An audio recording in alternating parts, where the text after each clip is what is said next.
So the Ford Mustang Mach-E was unveiled almost a year ago, and in a month or so they will be turning up on dealership lots for test drives. So how does it look? How does it feel? First impressions of the Ford Mustang Mach-E. Let's dive in.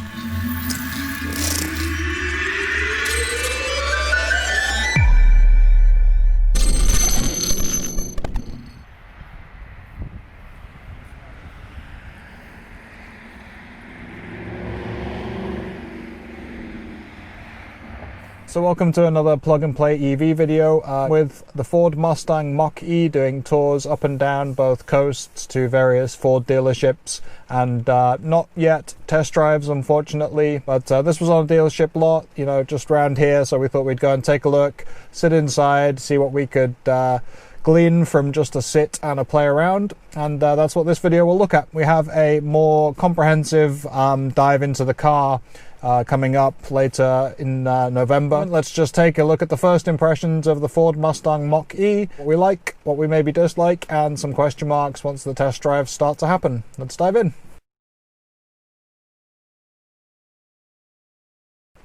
So from the outside, these things look good. We had one with the infinite blue metallic color, looked pretty good, and it was a slightly grey dour day. Maybe it will pop a little more in the sunshine, but the rapid red, they had two of those, one on display and one doing the smaller loop drives, more engaging visually, and I want you, as you whirl up to them.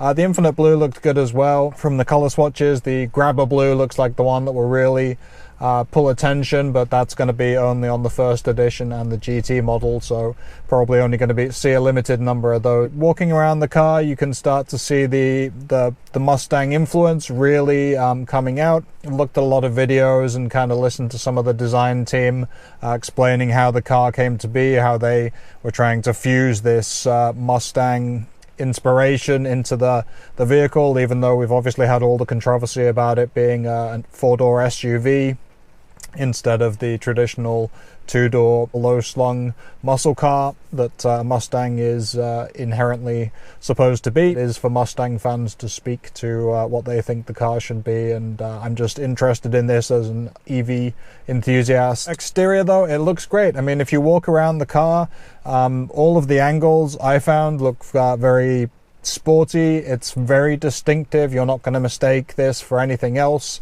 It's clearly inspired by those large haunches of the Mustang model.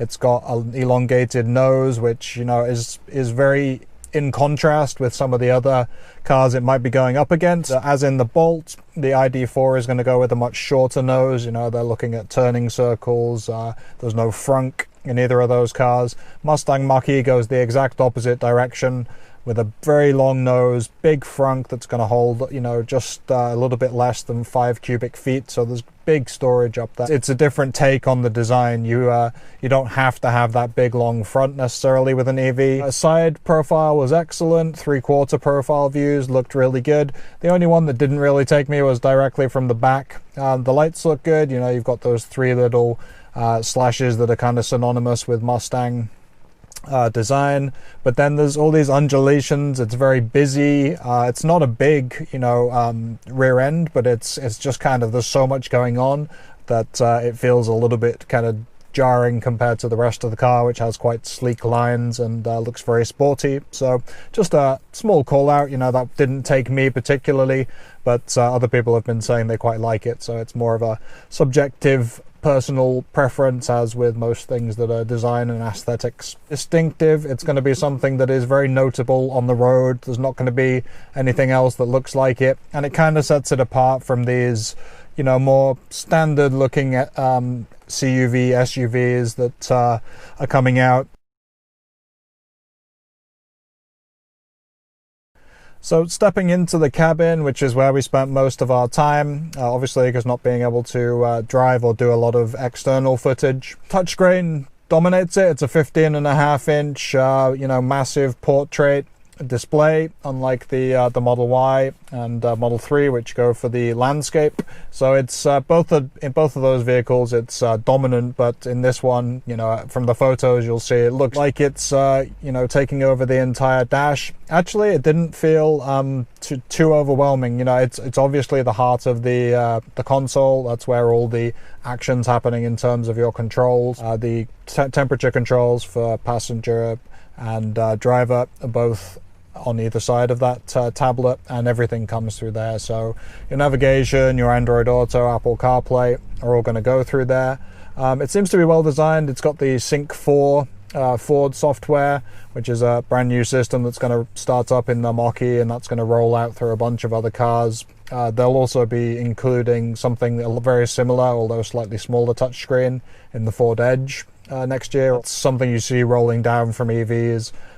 Whether you need the massive 15.5-inch screen is down to personal preference, I guess, but the designers were talking about needing that space to fit in all of the user operability that they want to put in and the functionality that they wanted to include with the new software. I was going in with the impression that that would be something that put me off, but didn't feel quite as ostentatious as I had thought it might do.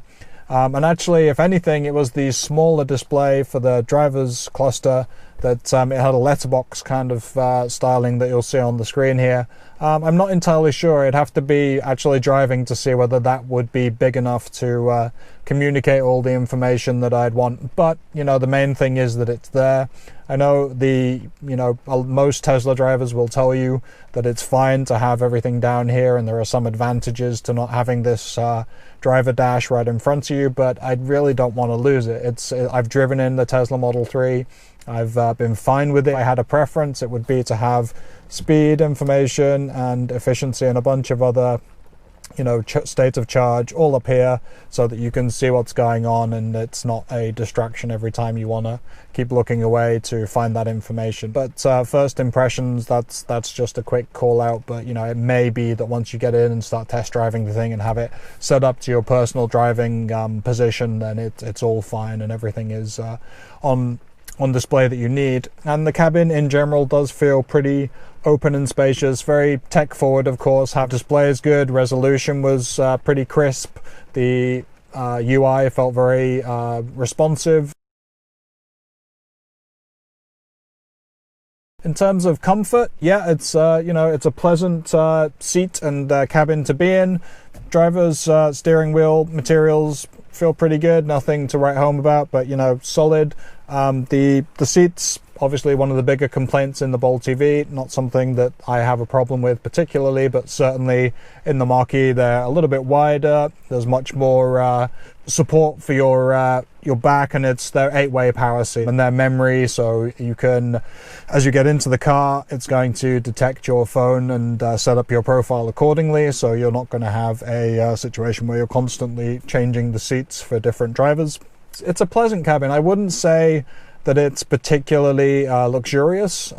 Probably not something that people expect necessarily. There are fewer hard plastics, certainly. It's a little bit softer in the key places. The material and fabric that was on the cutting across the floating part of the console and behind the tablet was fine, but I wouldn't consider the materials that they'd used premium necessarily. It felt good, you know, not outstanding, not premium, but certainly not any kind of bargain basement materials either. So I think people who, you know, have reserved it will know what they're in for and will like it. It was a good driving position. You know, you feel like you have the raised position, felt very similar to as we have in the Bolt. Good visibility for the most part. The cabin was spacious, lots of headroom, you know, very similar to this. Again, you know, 6'2", 6'3" isn't going to be a problem in this car. The glass roof couldn't really feel any heat, you know, because it wasn't a sunny day, but they've taken steps to try and mitigate how much UV rays are coming through and how hot that gets. So you just have to see real world testing really. So we'll see on that, but it's, you know, no doubt it makes it a really nice view out the top, and certainly for rear passengers that's going to be a big plus. And throughout the car, you know, getting from the front into the back, lots of space, really good entry and exit, no problems at all. Good sitting position. I sat behind myself and had plenty of space between me and the seat in front. Also have this little indent so that, you know, people behind the center console here are going to have a little bit more space, which was a nice touch. Then getting all the way to the back, you have a lot of big trunk space. It's you know, standard with the CUV SUV. You know, you're going to get, it's probably twice as deep as the Bolt EV, maybe not quite as high, but there's a lot of space back there. We're talking seats down 60, just shy of 60 cubic feet, and you're not going to have any problems. It looks from the pictures comparable with the Tesla Model Y. Model Y might be a little bit more because of the height of that vehicle, but essentially you know, if you're coming into this from something like a Bolt EV or a smaller electric vehicle, you're going to have plenty of upgraded space, along with the, you know, 4.8 cubic feet in the front. The trunk did have a false floor, so you've got the extra space for emergency gear, medical supplies, your EVSE, portable charging cables, all that good stuff. Not quite as deep as the Bolt, as I say, but again, it's a nice addition to have there. Power tailgate, so you can press the button on the hatch and it'll come down, or you have hands-free, wave your feet underneath the rear bumper and that'll come up. Didn't actually get to test that, but it's nice to have that. That would be an upgrade from anything that we have in this car, of course. So something increasingly common, obviously, in electric vehicles is the different driving modes. In the Mustang Mach-E, you will get 3. There's active, which is the regular driving mode. Whisper, which is going to be a quieter and, by the sound of it, more restrained driving mode. And then unbridled, which is going to be the equivalent of like a sport mode in the Bolt EV, and just giving you much more responsive power. And the feel of the car changes apparently in these 3 different driving modes according to the atmosphere that they should kind of evoke. So, you know, you're probably going to get the different ambient lightings, the sounds, all the kind of fun little gimmicks that people like to pop into these driving modes. But it was interesting, you know, I kind of think that'll be something to play around with and see if it really impacts your range and the different parts of the driving dynamic. Not being able to get the car out on the road, obviously there's no range testing or anything like that. You can kind of start to extrapolate on these cars, which are, some of them are being trailered around, but there's also the reps that are showing around the cars are also driving these things. So you're probably talking I-95 driving. Again, that doesn't necessarily mean anything in terms of the range that we had on the screen. 84-85% was left on one of the cars we looked at with 194 miles. So extrapolate that out and you're putting it in the 235, 240 mile on a full charge range. But again, that could be a number of things. All this software is going to be tweaked and adjusted for the final production version, so you can't take too much out of it. But if you could, you know, just thinking about it as a extrapolation, if you could get 240, 250 miles at highway speeds from the larger battery pack with the rear wheel drive, that would be okay. You know, that's a decent first stint. We do 200 miles in a Bolt on a good day. If you're pushing to 30 to 40, most people, you know, after 3 hours, 3.5 hours are going to want to stop. And then if the charging matches up to what we expect and what we hope it to get, then you may be, you know, adding 100, 150 miles back in the course of a very short rest stop and coffee break. If there's anything that worries you, it's that maybe if this was driven in slower conditions and is reminiscent of what we'll get in the final version, then that could be on the low side. So, you know, we'll see. This is closer to winter now. These temperatures were like 50 degrees Fahrenheit, so it's on the colder end. We don't know how it's been driven, and we'll just have to see on that.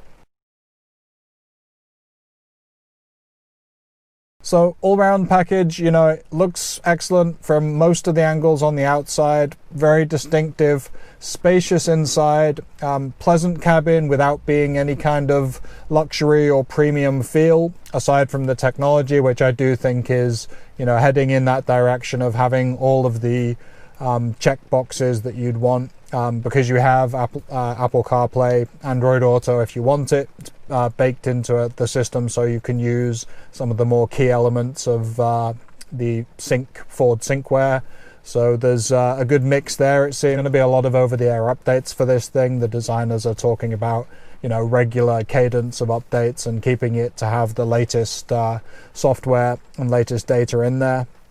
That's going to be important because they're making a big fuss about this Ford Pass network, which to the best of my knowledge seems to be Electrify America plus all of the, you know, subsequent networks that you can take advantage of with a J70 and CCS connector. The proof of that will be in how good the data is. You know, they need to have obviously the very latest stations. It needs to be something that will tell us if these stations are occupied, what power level they are, all of the things that matter to an electric vehicle owner. We need to have that data in the center console if we're going to go beyond having to kind of pilot these trips, you know, well ahead of leaving, with stuff like PlugShare, different network provider apps, all that stuff. If they can start to move beyond that with the big center console, I think that's going to be a step in the right direction.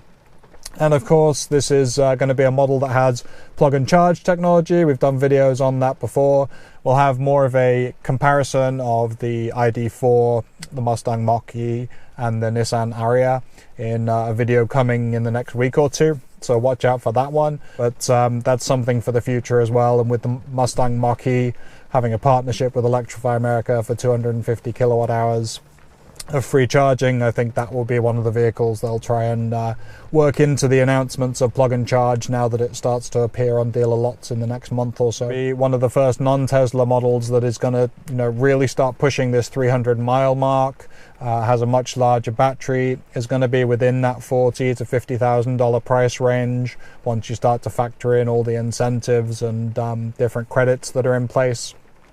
And Ford still has a ton of those to come. You know, there's very few Ford Focus Electrics and some of its compliance car models that sold, so there's a big room for Ford to exploit that. So production has started on the Ford Mustang Mach-E down in Mexico. That's where it's coming from, so if that factors into your buying decisions, let us know down in the comments. What do you think? Does this look like a you know, one of the first exciting non-Teslas that is coming out in this new kind of 300 miles, 150 kilowatt charging region in the, you know, not premium section, not premium segment for CUVs? Or is it just another non-Tesla EV which will add to the ranks but not really sell in any great shakes? Always interested in your thoughts. Pop them down in the comments and we'll see if there's anything we need to include in the next video.